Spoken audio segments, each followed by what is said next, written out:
Assalamu alaikum wa rahmatullahi wa barakatuhu. Barka da warhaka, barkanmu da saduwa da ku a wannan lokaci. Fatan kowa da kowa yana lafiya, fatan mun sha ruwa lafiya ga baki ɗaya. To masha Allah yayi kyau, ina mana fatan alkhairi ga baki ɗaya. Kamar kullum kamar yadda aka saba, yau ma na zo muku da ingantattun fina-finai mabambanta daga kamfaninnikan fassara ga baki ɗaya insha Allah. Akwai na kamfanin Sultan, sa'annan akwai na Megadub Studio, akwai na Yusuf Zamani. Shahararrun fina-finai ne wanda za su fita a gobe Lahadi, wannan Lahadin kenan insha Allah.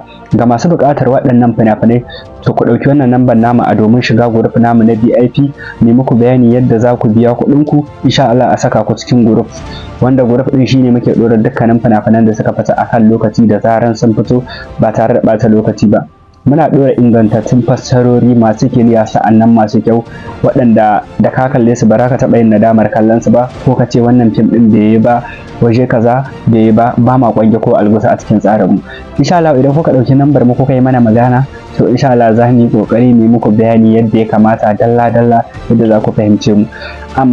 Sa'annan ga masu buƙatar shiga group ɗinmu na fina-finanmu na Indiya, tsofaffin fina-finai na fassara algaita, to shi ma muna da group na algaita, wanda fina-finan algaita muke saka musu a kowane rana. Muna saka fina-finan algaita zafafa masu kyau, HD masu kiliya kuma insha Allah.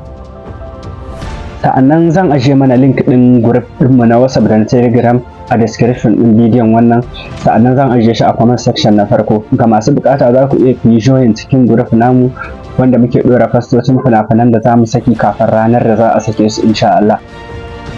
Sannan idan wannan ne zuwan ka farko a wannan YouTube channel namu mai albarka, wato M Circle Asian for the Lord, to dan Allah kai mana subscribe, sa'annan ka danna ƙararrawar sanarwa ta yadda za mu ke sanar da ku da zaran mun fitar da wani sabon shiri insha Allahu. Mun gode sosai.